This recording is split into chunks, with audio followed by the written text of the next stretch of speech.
அஸ்ஸலாமு அலைக்கும் வரஹ்மத்துல்லாஹி வரகாத்துஹு. பிஸ்மில்லாஹிர் ரஹ்மானிர் ரஹீம். அன்பான சகோதர சகோதரிகளே, எல்லாம் வல்ல அல்லாஹ்வின் நல்லடியார்களே, இன்று நாம் காண இருக்கும் தலைப்பு நட்பு கொள்ளும் முறைகளை அறிவோம். கோபம் கொள்ளக்கூடாது. நம் தோழர்களை திருத்துவதற்காக நாம் பல முயற்சிகளை எடுப்போம்.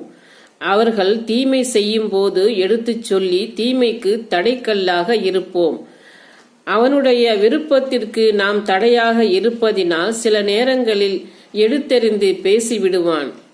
இந்நேரத்தில் அவன் மீது கோபப்பட்டு தவறான வார்த்தைகளை கூறிவிடக்கூடாது.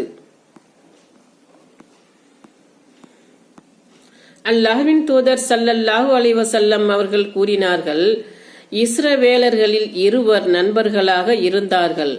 அவர்களில் ஒருவர் பாவம் செய்து கொண்டே இருந்தார், மற்றொருவர் வணக்கத்தை